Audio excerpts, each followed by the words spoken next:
people of Scotland head to the polls on Thursday to vote on whether to get independence from the United Kingdom. Scotland has been part of the UK for the past 3 centuries, but has its own local parliament. Some Scots, who make up about 8% of UK's population, want more local governance and freedom from London, who often vote in more right-wing governments than Scotland does. Prime Minister David Cameron, a Tory, is a staunch opponent of independence, and his government has embraced neoliberal policies and austerity at the cost of the social safety net. And it's my duty to be clear about the likely consequences of a yes vote.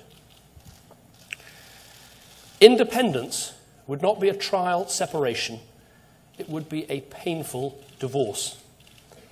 And as Prime Minister, I have to tell you what that would mean.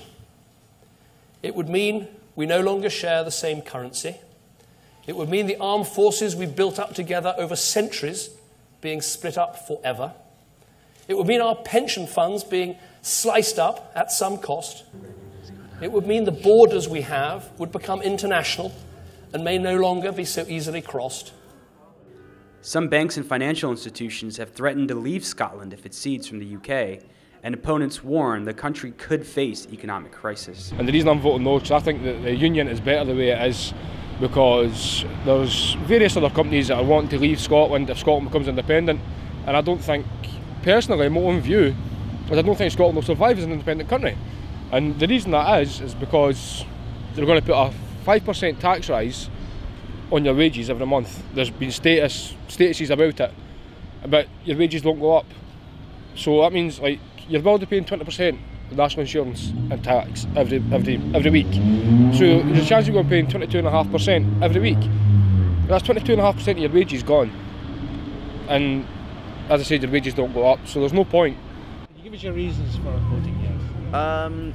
Growing up in Scotland and then living in England for 10 years, I saw quite a big difference really in coming home and getting a chance to be part of it, and just a better future for our children, my child. I think it's a brilliant opportunity for Scotland to be independent, but it's education that I'm concerned about, whether it's going to be better for us to stay with the UK or to be an independent country. Okay. Could you expand on that a little? Yeah, I'm just worried that there's going to be more cuts if we become independent, and whether it would be better just to stay with the UK for security. But some Scots feel pro-independence voices are being marginalised by the media. About 1,000 people rallied in front of the BBC's Glasgow offices on Sunday, September 14th. Here are some of their voices. I'll be voting yes in the upcoming referendum. I'm a first-time voter, and I'll be voting yes because I know too many people that have voted for a government and their vote hasn't counted, and Scotland needs to be run by Scotland and not Westminster. I'm going to be voting yes for Scottish independence because I think that Scottish people have been suppressed for years and years, and we don't really have a voice in the way that our country is run at the moment. I'm voting yes because I want Scotland to be run by the people of Scotland. I don't want our big political decisions to be made in a foreign country, which hopefully will soon be a foreign country.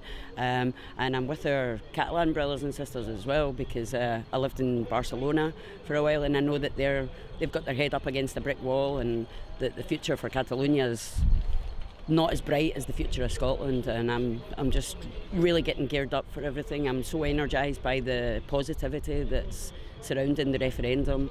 It's definitely been a positive thing for Scotland, and it's fantastic to see so many young people getting energised, and I wish we had